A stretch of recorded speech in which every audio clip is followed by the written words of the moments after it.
ஆதவனின் தமிழை வணக்கம் நிகழ்ச்சியின் மூலமாக அதிதிகள் பகுதியில் இன்றைய தினமும் காலை வேளையில் ஒரு முக்கியமான அதிதியோடு உங்கள் எல்லாரையுமே பார்க்குறதுல ரொம்ப மகிழ்ச்சியாக இருக்குது.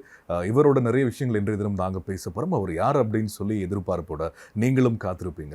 பாடல்கள் அப்படின்னு சொன்னால், இசை அப்படின்னு சொன்னால் கண்டிப்பாக எங்களோட வாழ்க்கையிலிருந்து பிரிக்க முடியாத ஒன்று. காலையில் எழும்புனதுலேருந்து நாங்கள் இரவு தூங்க போகிற வரைக்கும் இந்த பாடல்களோடையும் இசையோடையும் பயணித்து கொண்டு தான் இருக்கிறோம். இந்த மாதிரி இசைத்துறையில் இருக்கிற ஒரு சில பேரை பார்க்கும்போது இசை ரசிகர்களாக நம்ம ரொம்பவே பிரமித்து பார்த்ததுண்டு. அந்த மாதிரி இலங்கை இசைத்துறையை பொறுத்த வரைக்கும் நாங்கள் எல்லாருமே பிரமித்து பார்க்கக்கூடிய ஒரு மியூசிக் கம்போசர் டிரோன் பெர்னாண்டோ எங்களோட இணைந்திருக்காங்க. அவரோட தான் நாங்கள் பேச போகிறோம். வணக்கம். வணக்கம். எப்படி இருக்கீங்க? நல்லா இருக்கேன். நீங்கள் எப்படி இருக்கீங்க? நானும் ரொம்ப நல்லா இருக்கேன். காலை வேளையிலே உங்களோட நிறைய விஷயங்கள் பேச போகிறோம் அப்படிங்கிறப்போ எனக்கு தனிப்பட்ட ரீதியாக ரொம்ப மகிழ்ச்சியாக இருக்குது. ஏன்னா உங்களோட ஒர்க்லாம் நாங்கள் பார்த்துருக்கோம். அதனால் நிறைய இன்ஸ்பிரேஷனாக பல பேருக்கு நீங்கள் இருந்திருக்கீங்க. முதல்ல உங்களுக்கு எங்களுடைய வாழ்த்துக்கள். எப்படி போயிட்டு இருக்கு உங்களுடைய வேலைகள் எல்லாம்? நல்லா போயிட்டுருக்கு. எப்பவும் போல் என்ஜாய் பண்ணி இசையையும் கலைத்துறை விஷயங்களையும் பண்ணிக்கிட்டு வரேன். ஆஸ் யூஷுவல் நல்லா போயிட்டுருக்கு. உங்களோட இசையை பற்றி பேசுகிறதுக்கு முதல்ல உங்களுடைய குரலுக்கு வந்து நான் ஒரு பெரிய ரசிகன். டப்பிங் பண்ணலாம், அதே மாதிரி நீங்கள் பாடலாம், அறிவிப்பாளராக கூட நீங்கள் பணியாற்றலாம். அந்த அளவுக்கு நிறைய திறமை இருக்குது உங்களுக்கு. உங்களுக்கு வந்து இசைத்துறை அப்படிங்கிறத தாண்டி ஊடகத்துக்குள்ளே வரணும் அப்படிங்கிற ஒரு பெரிய ஆசை இருந்தது அப்படின்னு சொல்லி உங்களோட பழைய இன்டர்வியூஸ்லாம் நாங்கள் பார்த்துருக்கோம். பார்த்துட்டீங்களா? பார்த்துருக்கேன். எப்படி இந்த எல்லாருக்குமே இந்த ஊடகம் அப்படிங்கிறது வந்து சாதாரணமாக மற்றவங்களை தாண்டி ஊடகத்துக்குள்ளே வரணும் அப்படிங்கிறவங்களுக்கு அது ஆசை கனவு அப்படிங்கிறத தாண்டி ஒரு பெரிய வரியாக இருக்கும். நீங்கள் படிச்சுட்டு இருக்கிறப்போ எப்படி இந்த கனவு உங்களுக்கு வந்துச்சு? எப்படி இதுக்குள்ளே வந்தீங்க நீங்கள்? இல்லை, அதாவது முதலாவது வந்த விருப்பம் வந்து மியூசிக் மேலே தான். ஏன்னா மியூசிக் கேட்டு கேட்டு கேட்டு மியூசிக் ரசிகனாக முதல்ல இருந்து அப்புறம் நாமளே ஏன் க்ரியேட் பண்ணக்கூடாதுன்னு அந்த அடுத்த ஸ்டெப்பை பற்றி யோசிச்சு, ஸோ அப்படி மியூசிக்கை பற்றி யோசிச்சுட்டு இருக்கேன்னா அதே நேரத்தில் நான் யோசிச்சேன் என்னென்னா ஸ்ரீலங்காவில் ஒரு மியூசிஷியனாக தமிழ் மியூசிஷியனாக வந்து என்ன பண்ண போகிறோம் அந்த காலகட்டத்தை பற்றி ப்ராக்டிக்கலாக யோசித்தேன். ஸோ அதே நேரத்தில் வந்து மியூசிக் மெயினாக அதை பற்றி யோசிச்சுட்டு இருக்க டைமில் நிறைய சப்பாக கலைத்துறையில் மற்ற விஷயங்கள் நீங்கள் சொன்ன மாதிரி டப்பிங், குரல் கொடுக்கறது, அந்த மாதிரி விஷயங்கள் நான் பண்ண ஆரம்பிச்சிட்டேன்.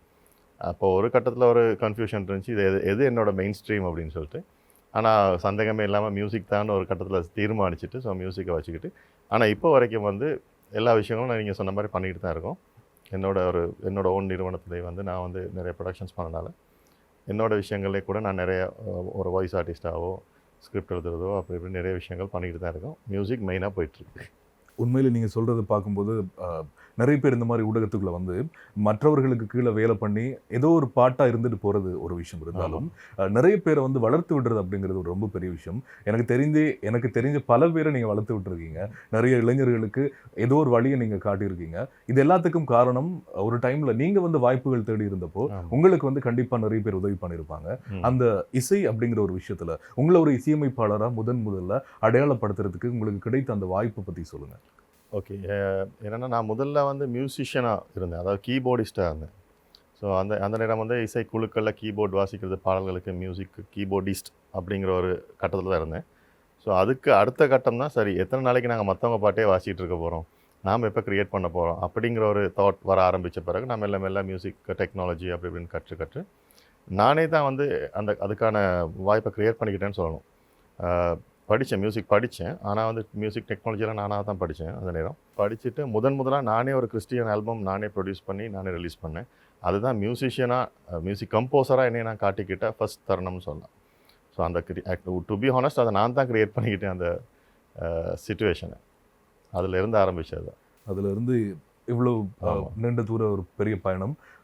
நிறைய பேருக்கு வந்து இந்த மாதிரி இசைத்துறையில் இலங்கையை பொறுத்த வரைக்கும் ஒரு குறுகிய வட்டத்துக்குள்ளேயே அவங்கள வச்சுருப்பாங்க. பாடகர்களாக இருந்தாலும் இசையமைப்பாளர்களாக இருந்தாலும் அவங்க வந்து அப்படியே வானம் தாண்டி மற்றவர்களை போல பறக்கணும் அப்படின்னு ஆசைப்பட்டாலும் பறக்க முடியறதில்ல. நீங்கள் எப்படி தமிழ் சினிமாவில் கண்டிப்பாக ஒர்க் பண்ணணும், சினிமாவில் ஒர்க் பண்ணணும் சவுத் இந்தியாவில் அப்படின்னு சொல்லி ஆசை இருந்திருக்கும். அதுக்குரிய முயற்சிகள் எல்லாம் எப்படி எடுத்தீங்க? உங்களுக்கு என்ன மாதிரியான வாய்ப்புகள் வந்திருந்தது? ஓகே, எனக்கு என்ன பொறுத்த வரைக்கும் வந்து இந்த சினிமா அப்படிங்கிற பெஞ்ச் மார்க் எனக்கு இல்லை. அது எல்லாருக்கும் இருக்கும். எனக்கு மியூசிஷியனாக இருக்கணும் அப்படிங்கிறது தான் என்னுடைய பெஞ்ச் மார்க். அதில் நாங்கள் என்னென்ன பண்ணலாம், ஏன்னா இப்போ வேர்ல்டு வைடாக நான் நிறைய விஷயங்கள் பார்க்கும்போது சினிமா அப்படிங்கிறது ஒரு பார்ட் தான். அதில் இருக்க ஒரே ஒரு நல்ல விஷயம் என்னென்னா குயிக்காக நீங்கள் ஹைலைட் ஆகுவீங்க. அது ஒன்று தான் அதில் இருக்க நல்ல விஷயமே ஒழிய மற்றபடி அதை தாண்டி நிறைய விஷயங்கள் இருக்குது. ஸோ அதனால் நான் வந்து ஆரம்பத்துலேருந்தே சினிமா அப்படிங்கிறது ஓகே வந்தால் பண்ணலாம். ஆனால் வந்தது வந்து அது எனக்கு எப்படி சொல்கிறது, அது வந்து இப்போ ஒரு டைரக்டர் நானும் ஒன்றா வேலை செய்யக்கூடிய நம்பிக்கை வந்தால் தான் நம்ம பண்ணலாம். இப்போ நான் ஒரு லைனில் போயிட்டு இருக்கும்போது என்னோட இருக்கணையும் கெடுத்துக்கொள்ளக்கூடாது அப்படிங்கிற சுச்சுவேஷன் இருக்கும். ஸோ அதையும் நான் வந்து கன்சிடர் பண்ணி தான் சில சின்ன சின்ன விஷயங்கள் நான் தவிர்த்திருக்கேன். ஏதாவது உரிய வாய்ப்புகள் வந்தால் செய்வோம் அப்படின்னு சொல்லிட்டு. என்னுடைய இன்னொரு கெட்ட பழக்கம் என்னென்னா, நான் வந்து வாய்ப்புகள் தேடி போகிறது குறைவு. இப்போ அது வந்து அது நல்ல பழக்கம்னு நான் சொல்ல மாட்டேன், கெட்ட பழக்கம் தான். ஏன்னா இப்போ வந்து வாய்ப்புகள் தேடணும், நீங்கள் உங்களோட ஆப்பர்ச்சுனிட்டி நீங்கள் தான் தேடணும். பட் எனக்கு நான் ஓப்பனாக சொல்கிறேன், எனக்கு அந்த அந்த அந்த தன்மை எனக்கு கொஞ்சம் குறைவு. அப்போ இவ்வளோ நாளும் நடந்த நான் கொஞ்சம் அனலைஸ் பண்ணி பார்த்தேன்னா, எனக்கு தேடி வந்த விஷயங்கள் தான் நான் பண்ணியிருக்கேன். அதுவாக நடந்த விஷயங்கள் தான் எல்லாமே, விருதுகளாகட்டும் எதுவாகட்டும், எதையுமே அப்ளை பண்ணியும் அப்படி எடுக்காமல் எல்லாமே அதுவாக வந்தது, அப்படி தான் நடந்திருக்கு. ஸோ அந்த வகையில் அது கொஞ்சம் ஸ்லோ ப்ராசஸாக தான் இருக்கும். அதுவாக தேடி வர இப்போ நண்பர்கள் நிறைய பேர் இப்போ ஆட் ஃபிலிம்ஸ் எல்லாம் இருக்காங்க, எல்லாம் பண்ணுறாங்க. இப்போ அவங்க வந்து சினிமாவுக்கு வரும்போது மேபி என்னைய ரிஃபர் பண்ணுவாங்க. நம்ம டீமாக நிறைய இருக்கோம். ஸோ அவங்களுக்கு ஒரு வாய்ப்பு வரும்போது மேபி அவங்க வந்து என்னைய கூப்பிடலாம். அப்படியான விஷயங்கள் இருக்குது. வந்தால் ஓகே, வரலன்னா நான் இப்போ போயிட்டுருக்க மாதிரி போயிட்டுருக்கலாம், அவ்வளோதான். அது வந்து எனக்கு வந்து அதை கனவு பெஞ்ச் மார்க் அப்படிலாம் கிடையாது. அந்த மாதிரி ஒருவேளை சினிமா அப்படிங்கிற ஒரு பெஞ்ச் மார்க் நீங்கள் வைக்கல அப்படிங்கிற ஒரு ரீசனால தான் இப்போது நிறைய பக்கம் உங்களால் ஒர்க் பண்ண முடியும். ஆமாம், அதுவும் ஒன்று இருக்குது. ஏன்னா வந்து இப்போ சினிமான்னு நீங்கள் சொன்னீங்கன்னா அதுவும் ஒரு வகை சிறை தான். ஆமாம் ஆமாம் ஆமாம். அதுக்குள்ளே நீங்கள் போயிட்டீங்கன்னா நீங்கள் அதுக்குள்ளேயே வந்து நிறைய விஷயங்கள் பண்ணிக்கிட்டு இருக்கும்போது உங்கள் காலம் போயிடுச்சுன்னா அதுக்கப்புறம் வந்து என்ன செய்யணும்னு யோசிக்கணும். நான் வந்து கோயிங் வித் த ஃப்ளோ அப்படிங்கிற மாதிரி என்ன வருதோ அதை பண்ணிட்டு போயிட்டு இருப்போம்னு சொல்லிட்டு. இப்போ இங்கேயும் கூட முதல் ஆரம்பத்தில் எனக்கு ஊடகத்துறையில் மீது உள்ள ஆர்வத்தில் வந்து ஏதாவது ஊடகத்தில் சேர்ந்து வேலை செய்யணும் அப்படிங்கிற ஒரு ஐடியா இருந்துச்சு சின்னது வயசில் ஆரம்பத்தில். பட் இப்போ நான் யோசிக்கிறேன், ஓகே நல்ல வேலை நாங்கள் ஒரு ஊடகத்துக்குள்ளே போகலை. இப்போ எல்லாரோடையும் ஒர்க் பண்ணிகிட்டு இருக்கோம், நாடு தாண்டியும் ஒர்க் பண்ணிக்கிட்டு இருக்கோம். ஸோ எடுத்த முடிவு ஓகே தான் அப்படிங்கிற ஃபீல்டில் தான் போயிட்டுருக்கேன். கண்டிப்பாக நாடு தாண்டி ஒர்க் பண்ணுறேன் அப்படின்னு சொன்னீங்க. ஆமாம், உங்களோட சோஷியல் மீடியாஸ் பேஜ் எல்லாம் ஃபாலோ பண்ணும்போது எப்போ எந்த நாட்டில் நீங்கள் இருப்பீங்க அப்படின்னு கெஸ் பண்ண முடியாத அளவுக்கு, அந்த அளவுக்கு அதாவது ஒரு ஸ்ரீலங்கன் ஆர்டிஸ்டாக நீங்கள் நிறைய இடங்களுக்கு போகிறீங்க, நிறைய பெரிய பெரிய நட்சத்திரங்களோட பழகுறீங்க. அப்படி இருக்கிறப்போ நீங்கள் வியந்து பார்க்கக்கூடிய இப்போ தமிழில் இருக்கக்கூடிய பாடகர்களாக இருக்கலாம், இசையமைப்பாளர்களாக இருக்கலாம், எங்கேருந்து இந்த இசை ரசனை வந்து உங்களுக்கு அதிகமாக ஆரம்பிச்சுது? இசை ரசனை நான் சொன்ன மாதிரி சின்ன வயசில் பாடல்கள் கேட்கும்போது, அதுவும் மிக முக்கியமாக சொல்லதான் தான் எங்களுடைய சிறு பிராயம் வந்து இளையராஜா இசையில் ஃபுல்லாகவே நிறைஞ்ச அவர் ஆதிக்கம் செலுத்துகிற காலத்தில் தான் நாங்கள் இசை கேட்க ஆரம்பிச்சது. ஸோ முதல்ல சொல்லணுன்னா அந்த ஆர்வத்தை தோணுனது அவர் தான். இசைஞானி இளையராஜா அவர்களுடைய பாடல்கள் தான் வந்து மியூசிக் மேலே ஒரு இன்ட்ரெஸ்ட்டை கொண்டு வந்துச்சு. ஸோ அதை இப்போ கூட நாங்கள் வந்து அதை ஒரு கிளாஸ் ரூம் மாதிரி தான். எங்களுக்கு ஒவ்வொரு பாட்டும் நாங்கள் எடுத்து கேட்கும்போது அதில் நம்ம எடுத்துக்கிற விஷயங்கள். ஸோ அதுக்கப்புறம் வந்து நிறைய லெஜெண்ட்ஸ் இருக்காங்க. இப்போ ஏஆர் ரஹ்மான் வரைக்கும் எவ்வளோ பேர். அண்ட் இன்னொரு விஷயம் வந்து அந்த லெஜெண்ட்ஸ்னு மட்டும் இல்லை, புதுசாக வர ஒருத்தர் கூட எங்களுக்கு நிறைய விஷயங்கள் கற்றுத் தருவார். ஸோ அப்படி கேட்டு வார விஷயம் தான் இது. மற்றபடி வந்து எதுவுமே வந்து எனக்கு தெரிஞ்சு பிறப்புலேயே வாரதுலாம் ரொம்ப குறைவு. ஏதாவது கொஞ்சம் இருக்கலாம் பிறப்பில். ஆனால் அதை பாலிஷ் பண்ணுறதுக்கு வந்து நாங்கள் நிறைய, இப்போ நீங்கள் ஒரு கவிஞராக அப்படி மாறணும் அப்படின்னாலும் நீங்கள் சும்மா உட்காந்து தான் கவிஞராக மாட்டீங்க. நீங்கள் எவ்வளோ வாசிக்கிறீங்க, எவ்வளோ தெரிஞ்சுக்கிறீங்க, அதை வச்சு தான் உங்களுடைய அவுட்புட் இருக்கும். மியூசிக்கும் அதே மாதிரி தான். எவ்வளோ கேட்குறோம், எவ்வளோ உள்வாங்குகிறோம், அதை பொறுத்து தான் வெளியே கொடுக்குறோம். அருமையாக சொன்னீங்க. இப்போ நிறைய பேர் வந்து ஊடகத்தில் இருக்கக்கூடியவங்க, அது இசைத்துறையோ நடிப்போ, பெரிய விஷயம் என்ன அப்படின்னு சொன்னால் அவங்க சாதிக்கிறதுல சஸ்டெயின் பண்ணுறது தான். ஏன்னா நிறைய தடைகள் நமக்கு வரும். இப்போ அறிவிப்பாளர்களாக இருக்கலாம், விஜியாக இருக்கலாம், அவங்க வந்து ஒரு டைமில் இதை விட்டுட்டு போயிடலாம் அப்படின்னு நினைக்கிற நிறைய சந்தர்ப்பங்கள் இருக்குது. ஆனால் அதை தாண்டி நம்ம சஸ்டெயின் பண்ணணும் அப்படிங்கிறது தான் அந்த போராட்டம். அப்படி கண்டிப்பாக நீங்கள் நினச்சிருப்பீங்க. எனக்கு தெரிஞ்சு நீங்கள் வாங்கின முதல் சம்பளம் 5000 ரூபாய் அந்த மாதிரி. அப்படியெல்லாம் வாங்கினதுக்கு பிறகு கண்டிப்பாக ஒரு இடத்துல யோசிச்சிருப்பீங்கல்ல, அதை பற்றி இல்லை. அதான் எப்படியுமே இப்போ அது உங்களுக்கு அந்த அனுபவம் வந்திருக்கும். முதல்ல ஒரு ஊடகத்தில் வேலை செய்யணும் அப்படிங்கிற ஆர்வம் வரும்போது சம்பளம் பற்றியெல்லாம் யோசிக்க மாட்டீங்க. ஆமாம், ஏதாவது இடத்துல போய் என்னுடைய குரல் ஒலிக்கணும், இல்லைனா என்னுடைய படைப்பு வெளியே வரணும், இப்படி தான் யோசிப்பீங்க. அதே காலகட்டம் தான் எனக்கும். முதல்ல நான் உள்ளே வரணும் அப்படின்ட்டு. ஆனால் என்னென்னா நிறைய பேர் வந்து அந்த ஆசையில் மட்டுமே இருந்துருவாங்க. அதுக்கப்புறம் ப்ராக்டிக்கலி அவங்க லைஃப் எப்படி கொண்டு போகிறது அப்படிங்கிற விஷயத்தை அவங்க யோசிக்காமல் காலம் தாழ்த்தி யோசிக்கிறனால தான் அந்த ஃபீல்டை விட்டு அவங்க வெளியே போக வேண்டி வருது, வேறொரு துறைக்கு போக வேண்டி வருது. அப்படி இல்லாமல் நான் பண்ணிக்கிட்ட விஷயம் என்னென்னு சொன்னால், ஆரம்பத்தில் நீங்கள் சொன்ன மாதிரி வாய்ப்புகளுக்காக பணம் பார்க்காம வேலை செஞ்சாலும் அது வந்து தொடராது. நமக்கு வந்து இந்த ஃபீல்டு நாங்கள் இருக்கணும்னா நிச்சயமாக அது வந்து பொருளாதார ரீதியாக நமக்கு வந்து அது ஹெல்ப் பண்ணணும் அப்படிங்கிற பிளானில் நான் வந்து அதை முதல்ல சொன்ன மாதிரி மியூசிக்கை மட்டுமே கொண்டு போகாமல் எனக்குன்னு ஒரு நிறுவனத்தை உருவாக்கி அதில் வந்து மியூசிக் சார்ந்த, கலைத்துறை சார்ந்த, ஊடகம் சார்ந்த அவ்வளோ வேலையும் நாங்கள் பண்ண ஆரம்பித்தோம். ஸோ அதனால் வந்து சஸ்டெயின் பண்ணுறதுக்கு ஓகேவாக இருந்துச்சு. கண்டிப்பாக. இப்போ நிறைய நாங்கள் தொலைக்காட்சி, இலங்கையில் வந்து நிறைய தொலைக்காட்சி நிகழ்ச்சிகள்லாம், ரியாலிட்டி ஷோஸ்லாம் பண்ணுறாங்க. ஆனால் அதுக்குரிய அந்த அப்ரிசியேஷன் வந்து நம்மளோட மக்கள்கிட்ட இருந்து கிடைக்கல அப்படின்னா ரொம்ப ரொம்ப குறைவு. இப்போ அண்மையில் உங்களோட ஒரு பதிவு பாருது, அதாவது வெளிநாட்டில் இருக்கிற கலைஞர்களை நம்ம ஊக்குவிக்கிறோம், ஆனால் நம்மளோட கலைஞர்களை நம்ம பாராட்டுறதில்ல. இது ரொம்ப நாளாக வரக்கூடிய ஒரு குற்றச்சாட்டு தானே. எப்படி இதை சரி பண்ணலாம்? சரி பண்ணுறது வந்து மென்டாலிட்டி சரியாகணும் ஒருத்தருக்கும். தனித்தனியாக போயிட்டு நம்ம சரி பண்ண முடியாது. அதாவது இது இந்த விஷயத்தில் மட்டும் இல்லை, எல்லாத்துலேயுமே. இப்போது உங்கள் வீட்டு பக்கத்து வீட்டிலேயே ஒரு திறமையான ஒரு பாடகன் இருக்கலாம். அதை முதல்ல நீங்கள் தான் இனம் காணணும். அவர் வந்து அவரை நீங்கள் கணக்கெடுக்க மாட்டீங்க. ரைட் ஓகே அப்படின்ட்டு விட்டுருவீங்க. அவர் ஏதோ ஒரு டிவியில் எங்கேயோ போய் பாடின பிறகு தான் இவன் நல்லா பாடுறானே அப்படின்னு நீங்கள் உங்களுக்கு தெரியுதுன்னா அது யாரோட தப்பு? உங்களோட தப்பு தான். ஆமாம் ஆமாம் ஆமாம். ஸோ இதில் வந்து எந்தவித மேக்கப்பும் இல்லாமல், எந்தவித அலங்காரங்களும் இல்லாமல் ஒரு திறமை கிடைக்குதுன்னா அது எங்கே இருக்குது, எந்த நாட்டில் இருக்குது, எதுவுமே அது நான் ஆரம்பத்துலேருந்தே அப்படி தான். அது இப்போ சில பேர் கேட்பாங்க, நீங்கள் நிறைய இந்தியன் மியூசிஷியன்ஸோட ஒர்க் பண்ணியிருக்கீங்க அப்படின்னா. இல்லை, நான் வந்து எல்லா நாட்டு மியூசிஷியன்ஸோடையும் ஒர்க் பண்ணியிருக்கேன்.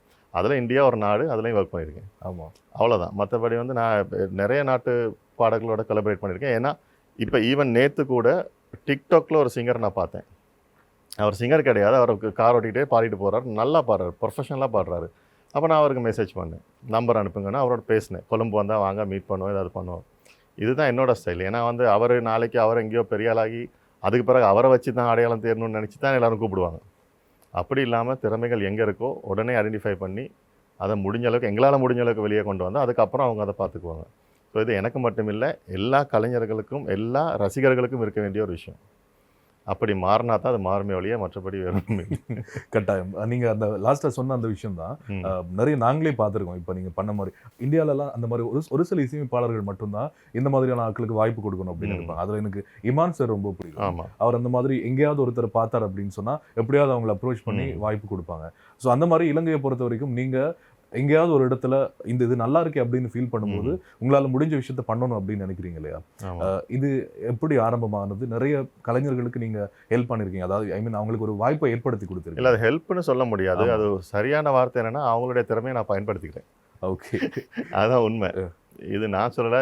ஒரு தடவை ரஹ்மான் சார் கிட்ட கேட்கும்போது அவரும் அப்படி தான் சொன்னீங்க, நிறைய புது ஆட்களுக்கு சான்ஸ் பண்ண. இல்லை, ஒருத்தருக்கு டேலண்ட் இருக்குன்னா அதை எப்படி நாம யூஸ் பண்ணுறது அது சுயநலம் தான். அது அது அவங்க வளர்ந்துக்கிறாங்க. அதுக்கப்புறம் அது எல்லாருக்குமே ஒரு ஸ்டார்டிங் இருக்கணும். மேபி அது என்னால் ஸ்டார்ட் ஆகிருக்கலாம். ஆனாலும் அதுக்கு அங்கிட்டு போகிறது அவங்களோட திறமை தான். என்னை பொறுத்த வரைக்கும் அது வாய்ப்பு இல்லை, அவங்கள நான் யூஸ் பண்ணிக்கிறது. அதுதான் உண்மை. ஸோ விஷயம் அதுதான். யாரையும் வளர்த்து விடுறதில்லை, ஒரு கொலபரேஷன் தான். அருமையாக சொல்லியிருந்தீங்க.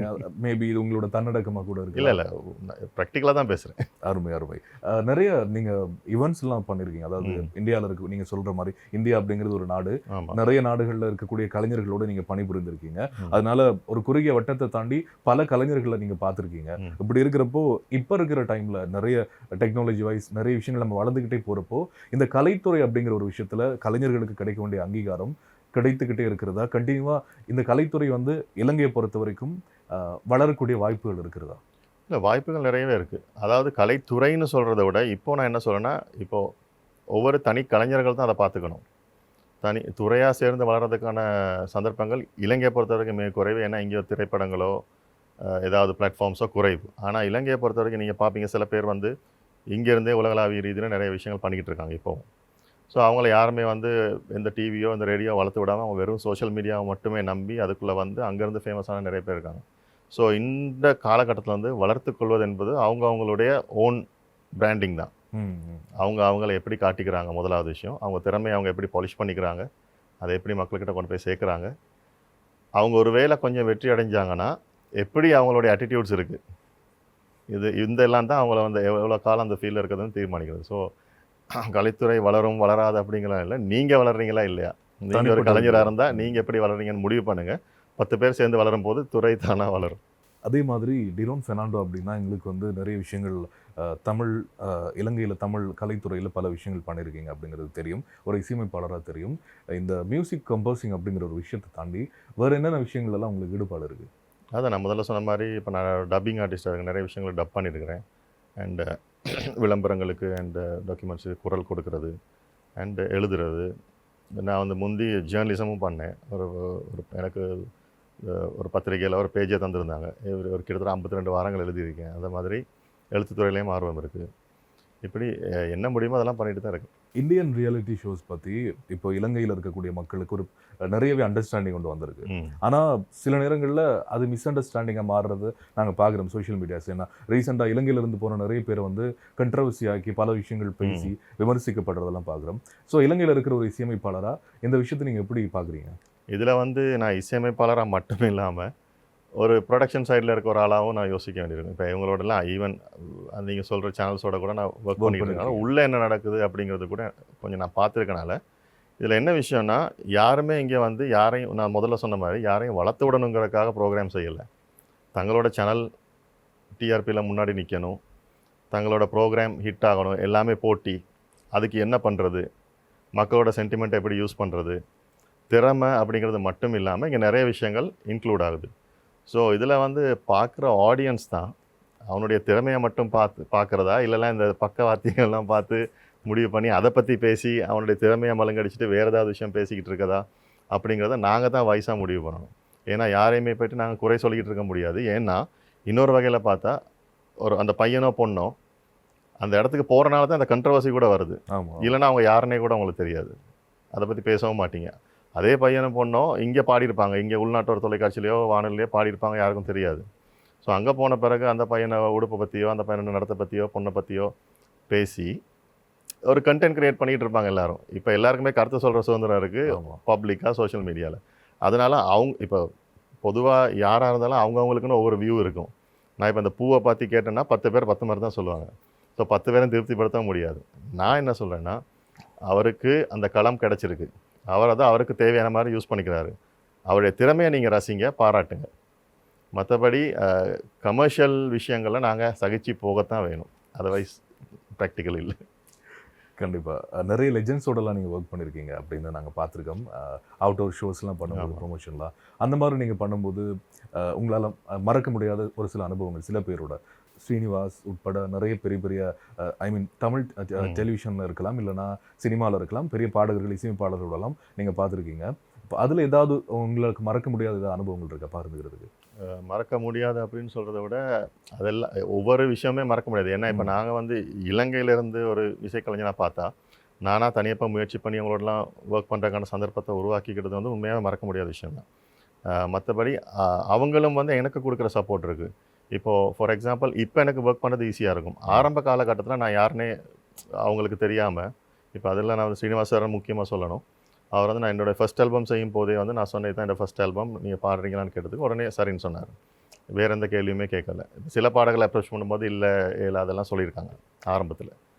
ஸோ அந்த மாதிரி நேரங்களில் வந்து கை கொடுத்தவங்க வந்து எனக்கு மறக்க முடியாது எப்போவுமே. இப்போ வரைக்கும் அவர் வந்து டச்சில் இருக்கிற ஒரு நல்ல நண்பர்னு சொல்லலாம். அண்டு எப்போ சந்தித்தாலும் வந்து அது நல்ல ஒரு கன்வர்சேஷன் போகக்கூடிய நல்ல அவர் லெஜெண்ட் அப்படிங்கிறத தாண்டி ஒரு நல்ல மனிதர், நல்லா அப்படி நிறைய பேர் நான் வந்து கடந்து வந்திருக்கேன். ஸோ இதில் தனியாக குறிப்பிட்டு மறக்க முடியாத விஷயம்னு ஒன்றும் இல்லை, ஆனால் நிறைய ஒரு கலெக்ஷனே இருக்குது. இப்போ அடுத்து உங்களோட as a கம்போசராக நீங்கள் ஃபியூச்சரில் என்னென்ன மாதிரியான படைப்புகள் உங்கள்கிட்ட நாங்கள் எதிர்பார்க்கலாம்? ஓகே, கம்போசராக வந்து நான் இப்போ போகிற போக்கில் வந்து இப்போ கொஞ்சம் ப்ராஜெக்ட்ஸ் வந்திருக்கு இந்தியாவிலேருந்து. ஸோ அதோட விஷயங்கள் பண்ணிக்கிட்டு இருக்கேன், சில ஜிங்கல்ஸ் பண்ணிக்கிட்டு இருக்கேன். அது தாண்டி கொஞ்சம் எக்ஸ்பெரிமெண்டலாக இன்னும் கொஞ்சம் விஷயங்கள் பண்ணணும் அப்படிங்கிற ஆர்வம் இருக்குது. அதை பற்றி இப்போ சொல்ல முடியாது, ஏன்னா அது இன்னுமே ஒரு ஷேப்பப் ஆகலை. பட் என்னென்னா இப்போது யங்ஸ்டர்ஸ் நிறைய பேர் வந்துட்டாங்க. இப்போ மியூசிக்கில் நாங்கள் வந்த காலத்தில் ஒரு இலங்கையில் பார்த்திங்கன்னா ஒரு 10 பேர் தான் மியூசிக் பண்ணிக்கிட்டு இருந்தாங்க. மிஞ்சி போனால் ஒரு 10 பேர் பண்ணிடுறாங்க. இன்றைக்கி பார்த்திங்கன்னா அது ஒரு குடிசை கைத்தொழில் மாதிரி ஆகிட்டு எல்லோரும் வீட்டில் வந்து இப்போ ஏன்னா அது ரொம்ப ஏஐ எல்லாம் வந்தக்கப்புறம் நிறைய ஈஸி ஆகிட்டு. ஸோ இப்போ நிறைய பேர் வந்து அதில் இறங்கி என்னென்னமோ பண்ணிகிட்டு இருக்காங்க. நல்ல விஷயம், அது நல்லா அழகாக கொண்டு வந்தாங்கன்னா ஓகே. ஸோ நான் என்ன யோசிச்சேன் அப்படின்னா, இப்போ இந்த கூட்டத்துக்குள்ளே நம்ம தொலைஞ்சு போகாமல் இனி அடுத்த கட்டத்தில் ஏதாவது ஒன்று செய்யணும் அப்படிங்கிறக்காக சில ஒரு எக்ஸ்பெரிமெண்டல் முயற்சிகள் பண்ணிக்கிட்டு இருக்கேன். அது ஒரு ஷேப்புக்கு வந்தப்புறம் நானே சொல்லுவேன். இப்போ நீங்கள் எக்ஸ்பெரிமெண்டல் அப்படின்னு சொல்லும்போது எனக்கு தோணுச்சு, அதாவது இப்போது ஒரு இசையமைப்பாளருடைய உதவி இல்லாமலே ஒரு வரியை கொடுத்தா ஏஐ பாடல்கள் எல்லாம் கொடுக்குற மாதிரி நான் நிறைய ஈவன் பெரிய பெரிய ரேடியோ சேனல்ல கூட அதை பயன்படுத்தி ஜிங்கிள்ஸ் எல்லாம் பண்றாங்க. அப்படிங்கிறப்போ திறமை இருக்கிறவங்களுக்கு கண்டிப்பா பயம் இருக்காது. ஆனா நீங்க உங்களோட ஒர்க்ல இந்த மாதிரியான ஏஐ டூல்ஸ் எல்லாம் பயன்படுத்தி ஒர்க் பண்ணிட்டு இருக்கிறீங்களா? ஃபியூச்சர்ல இதெல்லாம் எதிர்பார்க்கலாம்? இல்லை, இப்போ வந்து நான் எக்ஸ்பெரிமெண்ட் பண்ணிக்கிட்டு இருக்கேன். ஏன்னா இப்போ நம்ம முதல்ல நான் சொன்ன மாதிரி உலகம் எங்கே போகுது அங்கே நாங்கள் போயே ஆகணும். ஃப்யூச்சர் என்ன நடக்கும்? இப்போ என்கிட்ட இப்போ வார கிளைண்ட்ஸே வந்து எனக்கு இதில் வந்து வாய்ஸ் ஆர்டிஸ்ட் யாரும் போடாமல் ஏஐயில் பண்ணித்தர முடியாதுன்னு கேட்குறாங்க. அப்படி இருக்கும்போது அப்போ நாங்களும் சில விஷயங்களுக்கு அடாப்ட் ஆகி ஆகணும். பட் அதே நேரம் என்னுடைய கன்சர்ன் என்னன்னு சொன்னால், இயந்திரமயம் ஆகிடக்கூடாது எல்லாமே. அந்த இப்போ கூட இப்போ நீங்கள் இப்போ உள்ள அந்த டெக்னோ மியூசிக் அதெல்லாம் கேட்டுட்டு திடீர்னு ஒரு 80s சாங் கேட்கும்போது உங்களுக்கு ஒரு ஃபீல் வரும். அது யாரால் இப்போ அது ஏன் நான் சொல்கிறேன்னா, ஈவன் இப்போ இருக்க எங்களுக்கு அடுத்த வந்த ஜென்ரேஷன்ஸ் ஜென்சிஸ் எல்லாம் கூட என்ன பண்ணுறாங்கன்னா ரீல்ஸ் எல்லாம் பார்த்தீங்கன்னா இளையராஜா பாட்டை போட்டு தான் செஞ்சுட்டு இருக்காங்க. ஆமா ஆமா ஆமா. ஏன்னா அதில் இருக்க லைவ்னஸ் வந்து கொஞ்சம் கொஞ்சமாக குறைஞ்சிக்கிட்டு வர மாதிரி ஒரு ஃபீல் இருக்குது அந்த மெஷின்ஸ் கூடும்போது, ம், ம். இலத்திரனியல் விஷயங்கள் கூடும்போது. ஸோ இப்போ அது இன்னும் டேஞ்சராக போயிட்டு இருக்கு இது வந்த பிறகு. ஒரு கட்டத்தில் நான் நினைக்கிறேன் வந்து அவங்களுக்கே அழுத்து போயிடும். ஒரு ரியாலிட்டி வேணுங்கிறதுக்காக திரும்ப ஒரு ரியல் மியூசிக் வர சான்சஸும் இருக்குன்னு ஒரு சின்ன நம்பிக்கை இருக்குது. அருமை. உங்களுடைய எக்ஸ்பிரிமெண்டல் ப்ரொடக்ஷன்ஸ் எல்லாம் நாங்கள் எதிர்பார்த்து காத்திருக்கோம். நீங்கள் பண்ணாலே அது பிடிக்கும், மக்கள் ஏற்றுப்பாங்க, ரசிப்பாங்க. இப்படி இருக்கிறப்போ நிறைய பாடகர்கள் அப்படி இல்லைன்னு சொன்னால் இசையமைப்பாளர்கள் இன்னும் இன்னும் உருவாகிட்டே இருக்காங்க. நீங்கள் சொல்கிற மாதிரி பல இடங்களில் நாங்கள் பார்க்குறோம். இதை வந்து இன்ஸ்பயராக வச்சு நிறைய பேர் பண்ணுறப்போ அவங்க எல்லாருமே வந்து இந்தந்த விஷயங்களெல்லாம் நீங்கள் பண்ணீங்க அப்படின்னா, இதெல்லாம் ஃபாலோ பண்ணீங்க அப்படின்னு சொன்னால் கண்டிப்பாக நீங்களும் ஷைன் ஆகலாம் அப்படின்னு சொன்னால் மஸ்ட் என்னென்ன விஷயங்கள் ஃபாலோ பண்ணணும்? அதை நான் இதுக்கு முன்னாடியே சில விஷயங்கள் சொன்னேன். அதாவது முதலாவது விஷயம் வந்து நீங்கள் எந்த துறை, இது மியூசிக்கு மட்டும் இல்லை, பொதுவாக எந்த துறைக்கு போகிறீங்களோ அந்த துறையை பற்றி முதல்ல படிச்சுக்கோங்க. ஏன்னா வந்து எனக்கு இது தெரியும் அப்படின்னு நினச்சிட்டு வர முடியாது. அது இப்போ வரைக்கும் அது எனக்கு எப்படின்னா, இப்போ நான் வந்து போய் ஒர்க் பண்ணுற ஆக்கள்னால நான் வந்து அப்படியே அடிப்பட்டு கீழே தான் வருவேன். ஏன்னா அரை இன்னும் இவ்வளோ இருக்கான்னு தேடுறோம். அப்படி அந்த மென்டாலிட்டி இருக்கணும் முதலாவது விஷயம். ஈவன் இளையராஜா கூட கேட்டால் என்ன சொல்லுவார், நான் இப்போ இன்னும் மியூசிக் படிச்சுக்கிட்டு தான் இருக்கேன் அப்படின்னு. அதனால தான் அவங்க ஆக்டிவாக இருக்காங்க. ஸோ அந்த மாதிரி எந்த துறையாக இருந்தாலும் முதல்ல அந்த துறையை பற்றி நல்லா படிக்கணும். ரெண்டாவது விஷயம் அந்த துறையுடைய வரலாறு, எனக்கு முன்னாடி என்ன பண்ணியிருக்காங்க, இன்னும் பின்னாடி என்ன பண்ணியிருக்காங்க. இப்போ வருத்தமாக சொல்லிக்கொள்கிற விஷயம்னா, இப்போ ஈவன் ஒளிபரப்பாளர்களோ யார் எடுத்துக்கிட்டாலும் ஒரு ஒரு முன்னோடி அறிவிப்பாளர்கிட்ட பேரை சொன்னால் அவங்களுக்கு தெரியாமல் இருக்கும். அவங்களுடைய துறையில் உள்ள ஹிஸ்ட்ரி என்னன்னு அவங்களுக்கு தெரியாது. அண்ட் சில விஷயம் அவங்க பண்ணிவிட்டு இதுதான் நான் தான் உலகத்திலே முதல்ல பண்ணுறேன்னு சொல்லுவாங்க. அது 100 வருஷத்துக்கு முந்தைய ஒருத்தர் பண்ணியிருப்பாங்க. ஸோ இப்படியான விஷயங்கள்லாம் இல்லாமல் ரியாலிட்டியாக நீங்கள் முன்னாடி பின்னாடி என்ன நடந்திருக்குன்னு பார்க்கணும். மூணாவது விஷயம் உங்களுடைய ஆட்டிடியூட். நீங்கள் எவ்வளோ தான் திறமைசாலியாக இருந்தாலும் நீங்கள் மக்களோட எப்படி பழகுறீங்க, எப்படி ஒரு ஆளோட ஒர்க் பண்ணுறீங்க, அதை தான் முதலாவது விஷயம் தீர்மானம். ஏன்னா நிறைய திறமைசாலிகள் வந்து இந்த மூன்றாவது விஷயத்தில் இல்லாமல் போயிருக்கிறாங்க. தலைக்கணம், ஆணவம், இப்படி நிறைய வேர்ட்ஸ் இருக்கு இல்லையா, இதுகளால் நேரம் பங்க்சுவாலிட்டி, இந்த மாதிரி விஷயங்கள்லாம் நிறைய பேர் இல்லாமல் போயிருக்கோம். ஸோ இந்த மூணையும் வந்து முக்கியமாக நாங்கள் மெயின்டைன் பண்ணால் மியூசிக் ஃபீல்டில் எந்த ஃபீல்டையும் வந்து நாங்கள் சஸ்டெயின் பண்ணலான்னு நினைக்கிறேன். கண்டிப்பாக. இப்போ அதிகமாக தமிழ் சினிமாவில் இந்த இசைத்துறை அப்படிங்கிற ஒரு விஷயத்தை பார்க்கும்போது அந்த எரா வந்து மாறிக்கிட்டே இருக்குது. இளையராஜா, ரஹ்மான், அதுக்கப்புறம் இடையில நிறைய பேர் இருந்தாங்க. இப்போ புதுசாக அனிருத், சாயா பேங்கிற வரைக்கும் வந்தாச்சு. ஆனால் சாயா பேங்கிற மேலெல்லாம் நிறைய பேர் எப்படி ஃபீல்டுக்குள்ள வந்தாங்க, ஃபுல்லாக நெப்போட்டிசம் அந்த மாதிரியான பல கதைகள்லாம் காய்க்கிறாங்க. உங்களோட அந்த இசை ரசனை எஸ் கம்போசராக இல்லைன்னா ஒரு ஃபேனாக கூட நீங்கள் சொல்லலாம். இப்போ இருக்கக்கூடிய இசையமைப்பாளர்களுடைய அந்த படைப்புகளை நீங்கள் ரசிக்கிறீங்களா? அதாவது தமிழ் சினிமா இசைங்கிறது வந்து முழு உலக இசைன்னு பார்த்தீங்கன்னா ஒரு சின்ன பாட்டு தான். இப்போ இதே வந்து நீங்கள் மேற்கத்திய உலகத்துக்கு போனீங்கன்னா அவங்க என்ன பண்ணுவாங்கன்னா ஜானர்ஸ் பிரித்து வச்சுருக்காங்க. உங்களுக்கு என்ன வகையான மியூசிக் பிடிக்கும், நீங்கள் வந்து கிளாசிக்கல் மியூசிக் பிடிக்கிற ஆளா, ஜாஸா, கண்ட்ரியா அப்படின்னு ஒரு ஜானர்ஸ் வச்சுருக்காங்க. அவங்க விரும்பி அந்த மியூசிக் யார் செய்கிறாங்களோ அவங்கள கேட்பாங்க. அவங்களுக்கான ரசனைக்கான ஒரு லைனை அவங்க பண்ணிக்குவாங்க. அன்ஃபார்ச்சுனேட்லி நம்முடைய தமிழ் விஷயத்தில் அது இல்லை. ஏன்னா வந்து இப்போ சினிமா அப்படிங்கிறது நமக்கு மியூசிக், அதில் எல்லாமே வந்து சொல்லப்போனால் அதில் வந்து ஜானர் பிரிக்கவே முடியாது. ஒரே பாட்டுக்குள்ளே அரபிக்கும் இருக்கும், இது எல்லாமே இருக்கும். ஸோ இது ஒரு பெரிய பிரச்சனை. அப்படி இருக்கும்போது நாங்கள் அதுக்கு தான் அடாப்ட் ஆகிருக்கோம். அந்த வகையில் வந்து பார்த்தோம்னு சொன்னால் எங்களுக்கு மியூசிக்கை பொறுத்த வரைக்கும் எனக்கு கேட்கும்போது அது சந்தோஷமாக இருக்கா, அதுக்கு பிடிச்சிருக்கா, அது எனக்கு நல்ல மியூசிக் தான். அது யார் செய்கிறாங்களே அது அப்புறம் தான். முதல்ல வந்து நாங்கள் ஒரு பாட்டை ஆன் பண்ணோன்னா அது இசையமைப்பாளரோட பேரை சொல்ல போகிறதில்ல, பாட்டை தான் நம்ம கேட்க போகிறோம். அது எனக்கு பிடிச்சிருக்கா இல்லையா, அது யார் பண்ணியிருந்தா என்ன, அப்படி தான் என்னுடைய பாலிசி. ஸோ வந்து இதில் வந்து பழைய மியூசிக் புது மியூசிக் எல்லாம் கிடையாது, எனக்கு பிடிச்சிருக்கா இல்லையா அப்படிங்கிறது தான் பாயிண்ட். ஏன்னா உலகத்தில் வந்து நான் இதை அடிக்கடி சொல்லுவேன், உலகத்தில் வந்து கெட்ட விஷயம்னு எதுவுமே இல்லை, பிடிச்சது பிடிக்காதுன்னு தான் இருக்குது. இப்போ எனக்கு பிடிச்ச ஒரு மியூசிக் வந்து உங்களுக்கு பிடிக்காமல் இருக்கலாம். ஸோ அதுக்காக அது வந்து உங்களுக்கு அது கெட்ட மியூசிக் நீங்கள் சொல்ல முடியாது. ஏன்னா அது எனக்கு பிடிச்சிருக்கு. அது உங்களுக்கு ஒவ்வாத மியூசிக், உங்களுக்கு தேவையில்லாத மியூசிக், அதை விட்டுட்டு உங்களுக்கு தேவையானது கேட்குறதுக்கு இங்கே நமக்கு நிறைய இருக்குது. அதனால் நம்ம குறை சொல்கிற டைமுக்கு நமக்கு பிடிச்சதை தேடி போகலாம். அழகா எல்லா கேள்விகளுக்குமே ரொம்ப ப்ராக்டிக்கலாக உங்களோட பதில்கள் சொல்கிறீங்க, சந்தோஷம். அதே மாதிரி இலங்கையில் இப்போ சகோதர மொழியில் பார்த்தீங்கன்னா தமிழோட ஒப்பிடுறப்போ ரொம்ப ஹெல்த்தியாக நிறைய விஷயங்கள், நிறைய வாய்ப்புகள் எல்லாம் இருக்குது. சகோதர மொழியில் எப்படி நீங்கள் ஒர்க் பண்ண விஷயங்கள் எல்லாம் எப்படி போயிட்டு இருக்கு? ஒர்க் பண்ணியிருக்கேன், பண்ணிக்கிட்டும் இருக்கேன். நிறைய பேருக்கு வந்து நான் அந்த மியூசிக் அரேஞ்ச்மெண்ட்ஸ் அதுகள் விஷயங்கள் பண்ணிட்டு கொடுத்துட்ருக்கேன். அவங்களுடைய ஃபீல்டை வந்து என்ன, இப்போ அதில் முக்கியமான விஷயம் என்ன, இப்போ இந்தியன் தமிழ் சினிமா மாதிரி தான் ஸ்ரீலங்கன் சிங்கள இண்டஸ்ட்ரி. இங்கே தான் எங்களுடைய ஒரிஜினல் இருக்கு, இங்கே இருந்தால் உலகம் முழுக்க போகுது. அதனால் அவங்களுக்கு எந்த அசௌகரியங்களும் இல்லை, இங்கே தான் நமக்கு ப்ரொடக்ஷனே நடக்குது. அதனால அது அவங்களுக்கு கிடைச்ச பாக்கியம்னு நான் நினைக்கிறேன். மற்றது இன்னொரு விஷயம் நான் சொல்லிக்கொள்ள விரும்புகிற இடத்துல வந்து இலங்கையில் பிறந்துட்டு நான் சிங்கள மியூசிக் பண்ண மாட்டேன், தமிழ் மியூசிக் தான் பண்ணுவேன்னு சொல்கிறது அர்த்தம் இல்லை. இசைக்கு மொழி அரசியல் ஒன்றுமே கிடையாது.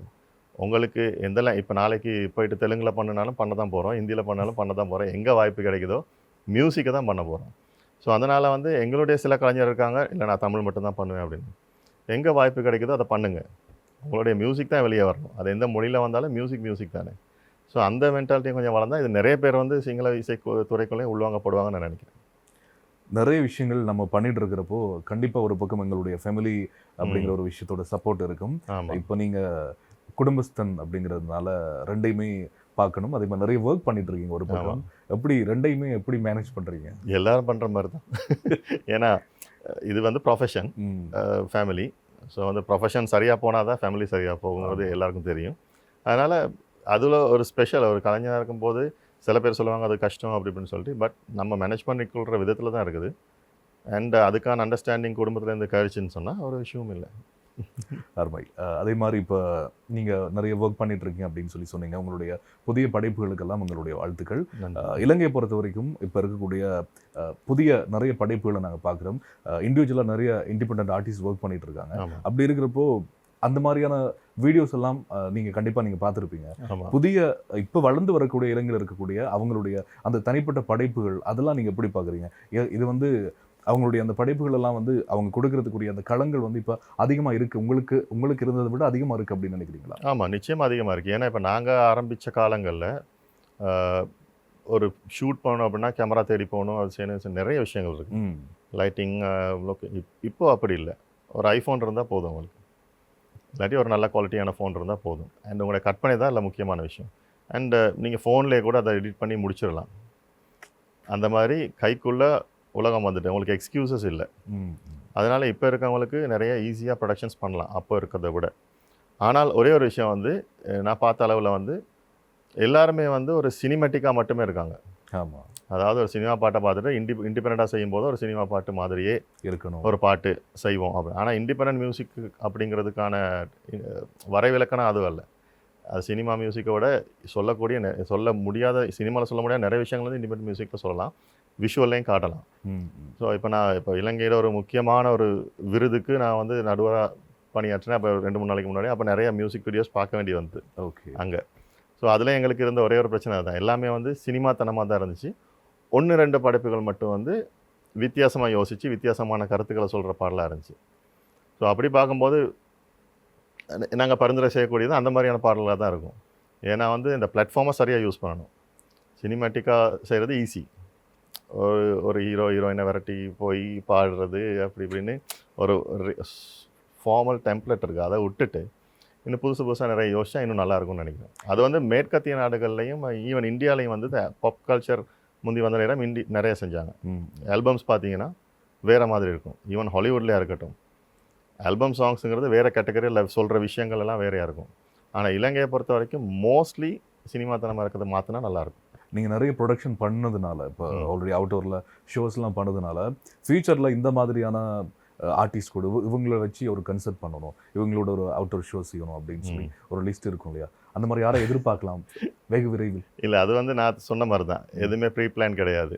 என்னை பொறுத்த வரைக்கும் நான் வந்து ஈவெண்ட் சைடில் நான் ஒரு ஈவெண்ட் பண்ணால், நானாக பண்ணால் அந்த ஆர்டிஸ்ட்டுக்கு எனக்கும் ஒரு பர்சனல் கனெக்ஷன் இருக்கணும். ஏன்னா இப்போ நிறைய ஆர்டிஸ்ட் வந்து இங்கே வந்துட்டு சும்மா பந்தா பண்ணிவிட்டு அப்படி பண்ணிவிட்டு இப்படி பண்ணிட்டுலாம் போவாங்க. நாங்கள் அவங்களுக்கு பின்னாடியெல்லாம் தெரிஞ்சு ஷோவெல்லாம் பண்ண முடியாது. நான் இது வரைக்கும் ஏதாவது பண்ணியிருக்கேன்னா அந்த ஆர்டிஸ்ட்டுக்கு எனக்கும் ஒரு பர்சனல் கனெக்ஷன் இருக்கும். அது ஃப்ரெண்ட்லியாக தான் பண்ணுவோம். நான் பணம் போடுறேன், நீ வாங்க பண்ணுங்க அப்படிங்கிற மாதிரி. ஸோ அந்த மாதிரி பார்க்கும்போது எங்களுக்கு நானே அவாய்ட் பண்ண நிறைய கலைஞர்கள் இருக்காங்க, இவங்களோட ஒர்க் பண்ண முடியாது அப்படின்னு சொல்லிட்டு. ஏன்னா பேசிக்காக வந்து எந்த கலைஞராக இருந்தாலும் சக மனுஷனை மதிக்கிற கலைஞர்கள் தான் கலைஞர்களோ மனிதர்களோ. ஸோ அப்படி செலக்ட் பண்ணி தான் நான் வந்து ஒர்க் பண்ணுறது. முதலாவது விஷயம், அவங்க எவ்வளோ திறமைசாலியாக இருந்தாலும் பரவாயில்ல, அவங்களோட ஒர்க் பண்ணுறதுக்கு எங்களுக்கு கம்ஃபர்டபுளாக இருக்கணும். ஸோ அந்த வகையில் பார்க்கும்போது நான் முதல்ல சொன்ன மாதிரி கோயிங் வித் த ஃப்ளோ, அது என்ன அமைதோ அதை பண்ணுவோங்களோட லிஸ்ட்டெல்லாம் கிடையாது. இதுக்கு முன்னாடி ஒரு விஷயம் நீங்க சொல்லியிருந்தீங்க. நார்மலி இப்ப சினிமாத்தனமா நெறைய விஷயங்கள் இப்ப ஆமா. பண்றாங்க அப்படின்னு சொல்லி. பொதுவா அந்த சினிமாத்தனமா அவங்க பண்றதுக்குரிய காரணம் என்ன அப்படின்னா, இப்ப நெறைய ஆரம்பத்துல இருந்து இந்த இலங்கையில ஒரு ஆல்பம் ரிலீஸ் ஆகுதுன்னா, இலங்கையில ஒரு பாடல் ரிலீஸ் ஆகுது அப்படின்னா, கண்டிப்பா அந்த கம்பேரிசன் இருக்கும். இல்ல ம். இந்தியால ஒரு பாட்டோட என்ன அந்த மாதிரி இல்லையே அப்படின்னு ம். ஒரு மாரி ஏளனமா பார்க்கிறது இருக்கிறாங்க. ம். ஒருவேள அதுதான் வந்து இப்போ சினிமாத்தனமா மாறுறதுக்குரிய காரணம் இல்ல என்ன அந்த நினைக்கிறீங்க? நேரம் அப்படி நீங்க அந்த ஆர்குமெண்ட் வந்துச்சுன்னா, நீங்க அவங்களே போல பண்ணா கம்பேரிசன் பண்ணிட்டு தான் இருப்பாங்க. ம். அவங்க காட்டாத ஒரு விஷயத்த நீங்க காட்டுனா எப்படி கம்பேர் பண்ணுவாங்க? ஓகே. அவங்க சொல்லாத ஒரு விஷயத்த நீங்க பண்ணா, இத எங்க போய் கம்பேர் பண்ணுவாங்க? அருமை. இப்ப ஒரு டூயட் சாங் எடுக்குறீங்கன்னா, அவங்க ஒரு அதே மாரி வந்து ஒரு பாட்டா, இது அது மாரி இருக்கு, இது இது மாரி இருக்குன்னு தான் கம்பேர் பண்ண போறாங்க. ம். அதே சாயல்ல இருக்குன்னு சொல்லிட்டு. நான் அதத்தான் சொல்றேன். அது கம்பேரிசத்த உடைக்கிறதுக்கும் நாங்க வந்து எங்களுடைய கன்செப்ட் வைஸ் நாங்க வித்தியாசமா யோசிக்கலாம். கண்டிப்பா. இப்போ நிகழ்ச்சியோட இறுதி கட்டத்துல இருக்கும். நெறைய பேர் பார்க்குறாங்க. கண்டிப்பா உங்கள ஃபாலோ பண்ற பல பேர் பார்ப்பாங்க. கடைசியா நீங்க ஒரு கலைஞனா என்ன சொல்ல விரும்புறீங்க உங்களுடைய நேயர்களுக்கு? நன்றி தான் சொல்லணும். ஏன்னா, இப்ப கலைஞனா இருக்கிறது வந்து மிக முக்கியமான விஷயம் வந்து, எங்களுக்கு கிடைக்கிற பணமோ, வேற விஷயங்களோ இல்ல. கிடைக்கிற அங்கீகாரம், கிடைக்கிற சப்போர்ட், மக்கள்ட்ட இருந்து கிடைக்கிற சப்போர்ட். ஸோ எனக்கு அது வந்து எனக்கு தன்னிறைவா நான் இருக்கேன். ஏன்னா வந்து நான் எந்த நாட்டுக்கு போனாலும், எனக்கான விஷயங்கள் பண்ணி குடுத்து, எனக்கான எல்லாமே பண்ணி குடுக்குற ஒரு நல்ல ஃப்ரெண்ட்ஸ் செட்டோ, ஃபேன்ஸோ எப்படி வேணாலும் சொல்லலாம், இருக்காங்க. ஸோ அதுதான் எனக்கு வந்து கிடைச்ச முதலாவது விஷயம். நேயர்களுக்கு சொல்ல வேண்டியது வந்து, நீங்க ஒரு ஆர்ட்ட ரசிக்கிறீங்கன்னா, அந்த ஆர்டிஸ்ட்டுக்கு உங்களால என்ன சப்போர்ட் பண்ண முடியுமோ பண்ணுங்க.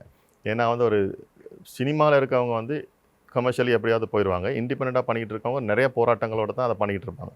ஸோ ஒரு ஒரு பாட்டு பார்க்குறீங்க, அந்த பாட்டு ரொம்ப நல்லா இருக்குன்னா, நீங்க பண்ணக்கூடிய மிக குறைந்தபட்ச ஹெல்ப் வந்து அதுக்கு ஒரு லைக் போடுறது. ஆமா. சில பேர் அது கூட போட மாட்டாங்க. பார்த்துட்டு போயிருவாங்க. ஸோ ஏன்னா லைக் ஏன் கேட்குறாங்க அப்படின்னா, லைக் எல்லாம் வரும்போது அந்த என்கேஜ்மென்ட் கூடி இன்னும் கொஞ்சம் நெறைய பேருக்கு அந்த பாட்டு போகும். அதனால அவர் செஞ்சவருக்கு ஒரு சாட்டிஸ்ஃபேக்ஷன் வரும். அதனால கமர்ஷியல் லாபங்களும் வரலாம். ஸோ அந்த லைக் போடுறது அப்படிங்கிறது ரொம்ப சுலபமான ஒரு விஷயம். அல்லது ஒரு ஆட்டோமேட்டிக் நல்லா ஒரு இருக்குன்னு ஒரு கமெண்ட் போடுறது. நல்லா இல்லாட்டியும் கூட போடலாம். நல்லா இல்லாட்டி கட்டாயம் போடுவாங்க. நல்லா இருந்தா போடுறது தான் குறைவா இருக்கும். ஆமா. அதனால அ நான் கேட்குற விஷயம் அதான். உங்களுக்கு ஒரு விஷயம் புடிச்சிருக்குன்னா, அதுக்கான அப்ரிசியேஷன தாராளமா குடுங்க. எல்லாரையும் வளர்த்து விடுங்க. கண்டிப்பா. கடைசியா ஒரு நல்ல ஒரு கோரிக்கை வச்சிருக்கீங்க. ம். ரொம்ப நன்றி. இன்றைக்கு நெறைய விஷயம் கண்டிப்பா உங்கள பத்தி நாங்க தெரிஞ்சுக்கிட்டோம். எங்களுடைய நேயர்களும் தெரிஞ்சிருப்பாங்க. இன்னும் நெறைய படைப்புகள் நீங்க ஒரு இலங்கை கலைஞரா உலக அளவுல பல விஷயங்கள் பண்ணணும் அப்படின்னு சொல்லி, ஆதவன் தொலைக்காட்சி சார்பாக எங்களுடைய வாழ்த்துக்கள். தேங்க் யூ ஸோ மச் என்னை அழைத்ததற்கு. ஃபர்ஸ்ட் டைம் மாதவன்ல ஒரு இன்டர்வியூ குடுக்குறதுக்கு கிடைச்ச சான்ஸுக்கு நானும் உங்களுக்கு நன்றி சொல்லிக்கிறேன்.